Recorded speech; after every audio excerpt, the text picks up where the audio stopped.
Hello, welcome to SquishiVision. It's my reaction to Secret Invasion episode 4, Beloved. We've got this episode and 2 more, and then that's it for the miniseries. I have to agree with another review. I can't remember which like made a review about the IGN that said as a show that's proposing to be like this massive game-changing event, it's been fairly low-key and small scale, which inherently isn't a bad thing, but I think what the show needed to be, that's not quite delivered. But that being said, I think this is a promising episode. I don't know, I think it's a good episode. I'm not sure if it really delivers on the big impact thing, but I still enjoyed it. There were several really, really good things in this episode to admire. I think the whole interplay between Fury and I need to search up what Fury's wife's name is, because calling her Fury's wife is problematic. Nope, not Paris Fury. Vara. Yeah, so Vara, the cliffhanger from last week, Vara has basically been told that she has to kill Fury or they will kill her. That's instruction has been given to her by Gravik, who I'm still convinced, who I think the prevailing theory is still that Gravik is their son. And we get this good, but Fury is obviously master spy, and he eavesdrops on this, and then we get this like discussion between them as he was like, well, I know you've been sent to kill me, and they're kind of trying to figure each other out. Like, he's trying to figure out if she's going to commit, she's trying to figure out if he thinks she's going to commit, or something like that. It was a nice kind of callback to a flashback we see about poetry, and that's always kind of cute. It's just a really well acted scene. They're both kind of testing each other, testing their relationship. Fury's like, you know, I regret getting married to you because you've been like the one thing which never really made any like tactical sense that I've done. She's like, you know, I promised the person whose identity that I took that I would not hurt the person that I married. And they end by like reciting the poetry to each other, and then they both fire at the exact same time, and they both deliberately miss when they're right next to each other. And you know, but cements their trust to each other. So I think that was very well done. A lot of this episode was about relationships, actually. There was a scene between Fury and a Skrull impersonating Rose, which, you know, we all knew was going to be the case. Like, it got spoiled for me on Twitter yesterday, but I'm like, well, I can't even be mad because I kind of knew this was going to happen. And it was, in fact, a episode reveal, so it wasn't really a massive kind of climactic point. But it's I mean, Fury clearly knows, I think. Well, he would do because he heard the voiceover, the eavesdropping. It's unclear if he's telling in that scene, if he's telling Rhodes that he knows, or if he's still testing Rhodes, because he does a whole spy thing of speaking in subtext. It's never really clear.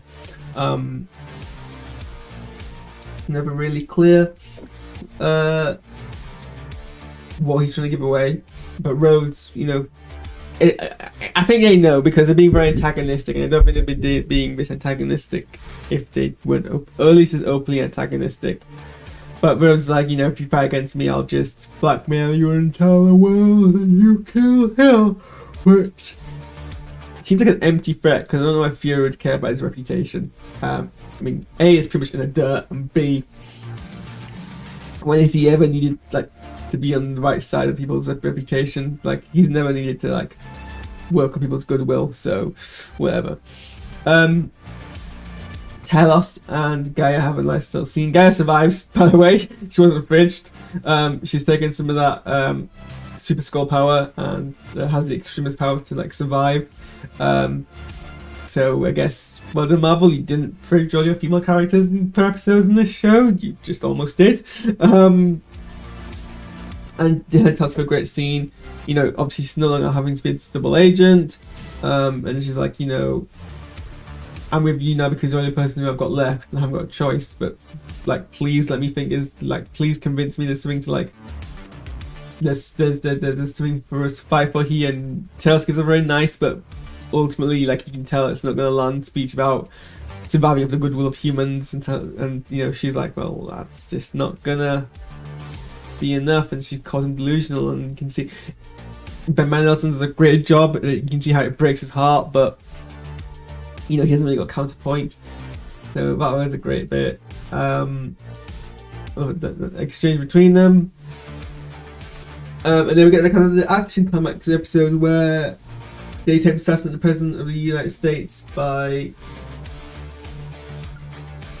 impersonating as Russians. And they attack the escort, start killing the security team. Fury and Talos arrive to kind of like buy them time, and eventually like some backup arrives, and Fury is able to rescue a president after Talos basically beats down the window, but only just because he gets shot like really badly, and it causes him to like lose his disguise. It's like a really like painful like bit, and as you know, Fury is forced to leave Talos behind so he can get the president into his car, and in that time Gravik gets to Talos and apparently kills Talos. I think it's unlikely that this is what's actually happened here. I think after Gay, but I don't know, you can't, how many like characters can you like kill off and bring back in the series, and like you can't do that twice in a row, so I don't know. Certainly the Wikia seems to think he's dead, so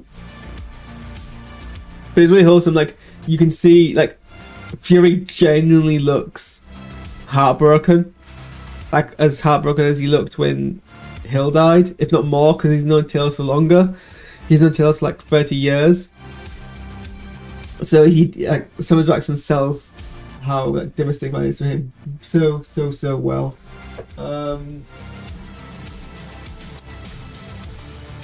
So I like that. What else? And that, I actually felt the action sequence was quite good. Like it was, like wasn't superhero versus superhero. It was a bunch of aliens, and then a bunch of aliens, and a bunch of firearms, and a lot of like rat-tat-tat-tat-tat. It felt grounded. It felt realistic. It felt, you know, spy thriller. So I enjoyed that bit. So I think this episode's really escalated. I think we've gotten so far. Has it escalated enough? Maybe not, but it's certainly gone the whole way. Yeah, I think those are all the thoughts in my brain. It's 2 in the morning, 3 in the morning almost. I should probably go to bed. So I'm gonna end there now that I've had like a good kind of consistent spiel of things. But thanks for watching, and I'm gonna try and watch Strange New Worlds later on today. So I will see you then. That's my reactions. Thank you everyone, and goodbye.